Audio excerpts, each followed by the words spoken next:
Hey guys, let's take a look at your practice sheet for today. Today we're doing lesson 11-9. Make sure that before you do this practice sheet, you log into Envisions, watch the visual learning lesson, and complete the digital quick check for that assignment.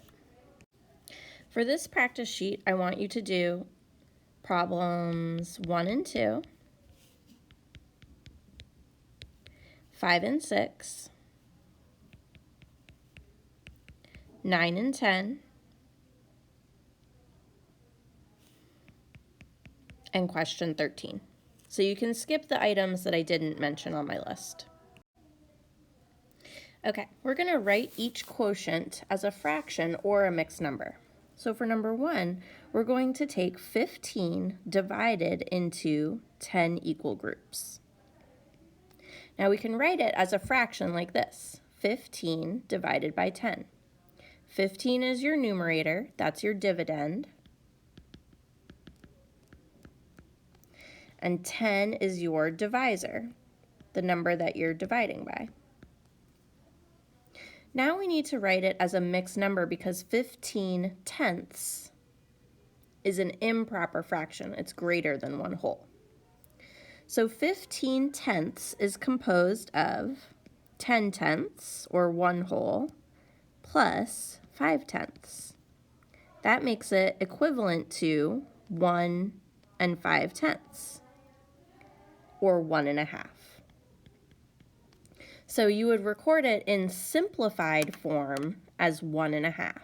Whenever you see a fraction where the numerator is exactly 1/2 of the denominator, you know that that's equivalent to 1/2. So you should record it that way in simplified form.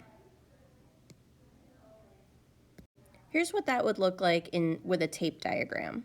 We're going to take our 1 whole and divide it into 10 equal pieces.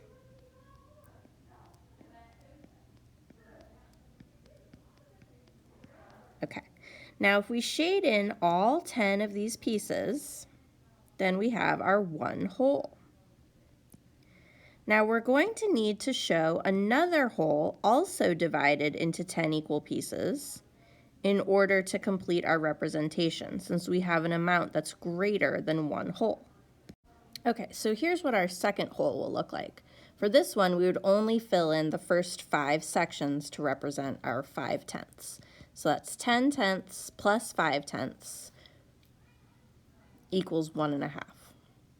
So for number 2, we would record our answer in simplest form, 2/5. Okay, for our next problem, we're going to take 4 divided by 10 and write it in fraction form. So our first number, this is our divisor. That's going to be our numerator, or our top number. Our second number, this is our divisor, or the number that we're dividing by. That's going to be our denominator, or our bottom number. So 4 divided by 10 would be written 4 tenths in fraction form. Now we're going to need to simplify this. Okay, so when we represent this on an area model, we have our 1 whole that's been divided into 10 equal pieces, and then we're going to shade in 4 of those pieces.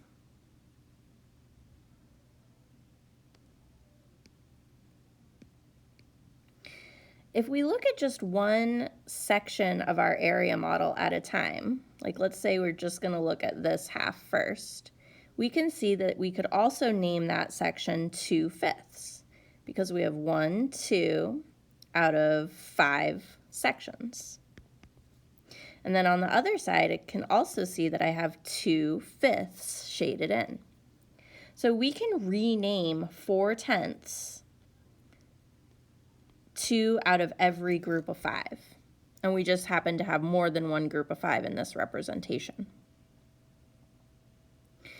The way to do that without showing it on an area model is to divide both your numerator and your denominator by the greatest common factor, which is 2. Okay, now we're going to work on problems 5 and 6. We're going to write each quotient as a decimal. So if we take 4 divided by 10 and write it in fraction form first, we remember that we're going to read that 4/10. I feel like I've already done this. Yes, I have. Okay, for question 5, we're going to write 4 divided by 10 as a decimal. So if we write 4 divided by 10 in fraction form, that can help us remember that we would read it 4/10. Now, how would we write 4/10 in decimal form? We would write it with a 4 in the tenths place, 4/10. So that one was pretty easy. Now let's look at number 6. This one looks a little trickier. We're going to show 19/5 in decimal form. Now, with decimals, we don't have a place value position for fifths. We have tenths, hundredths, and thousandths.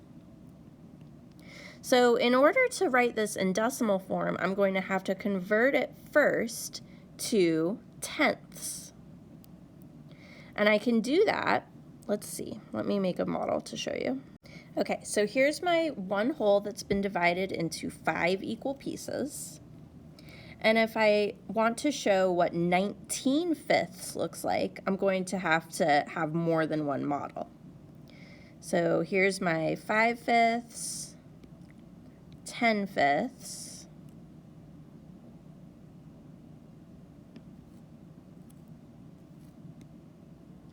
15/5, and then 20/5. Okay. And so to show 19/5, I'd have to shade in 5/5, 10/5, 15/5. Sorry, this is messy. I'm trying to kind of go fast for you. 16/5, 17/5, 18/5, and 19/5. Okay, so now I have 19/5, and if I want to show that in tenths, I'm going to simply cut each of my fifths into 2 equal pieces, or multiply it times 2. When I do that, I can see that instead of 19/5 shaded, I now have, let's see, what's 19 times 2? 10 times 2 is 20, and 9 times 2 is 18, so that gives me 38. 38/10 is equivalent to 19/5. So now I need to write 38/10 in decimal form. So that means I have 1 whole, 2 wholes, 3 wholes, and 1, 2, 3, 4, 5, 6, 7, 8/10. 3 and 8/10 is the same as 19/5. Okay, let's try that again. Now we're going to do questions 9 and 10. So we're going to write each quotient as a fraction or mixed number and also as a decimal. For number 9, we're going to take 2 divided by 10, write it in fraction form, and then simplify. We're going to simplify 2/10 by renaming it.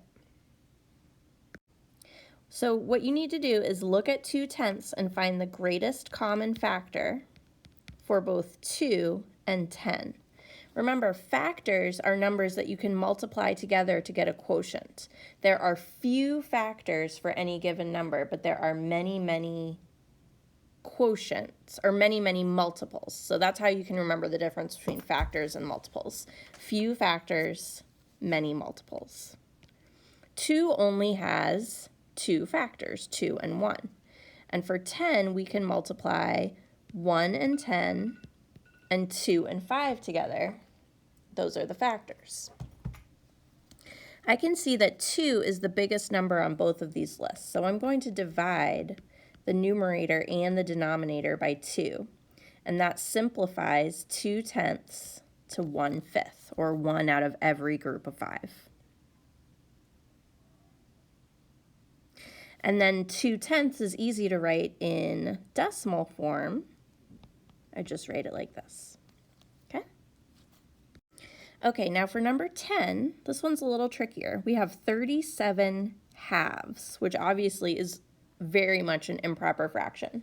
It represents an amount bigger than one whole. Okay, so for 37 halves, I can simplify that or rename that to a mixed number. So let's see, let's do 37 divided by 2.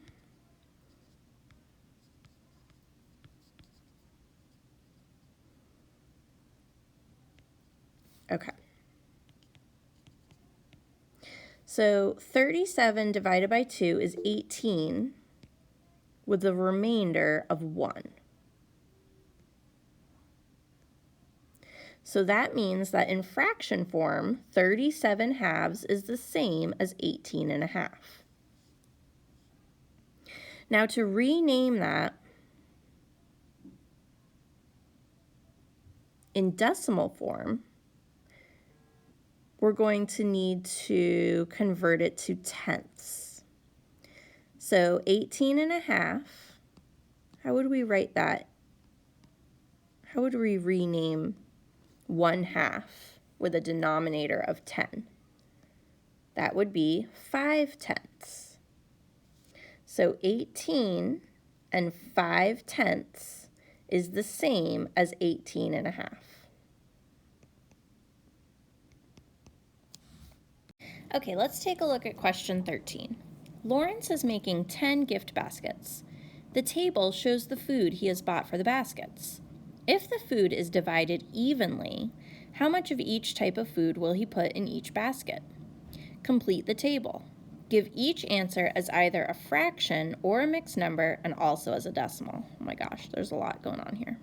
Okay, so our answers have to be in the fraction form and also as a decimal. They tell us that they're splitting up the food evenly or fairly, which makes sense because we're working on division. And he's going to have a total of 10 gift baskets. So I can see that we have 4 pounds of chocolate-covered raisins. See this LB here? That stands for pounds. LB stands for pounds. 22 pounds of chocolate-covered cherries, and 5 pounds of toasted almonds. Each of these amounts is going to be divided amongst the 10 gift baskets. So for the chocolate-covered raisins, I'm going to take 4 pounds and divide it into 10 baskets. Now remember, when we're dividing by 10, we're going to rewrite the number with our decimal point and then just move our decimal point over 1 place value position. So our quotient, or our answer, will be 4/10. And we can write that in decimal form and in fraction form. Then we're going to take 22 pounds of cherries, divide that by 10, and then 5 pounds of almonds and divide that by 10. Both of those numbers need to be written in fraction and decimal form. So go ahead and do that last part on your own.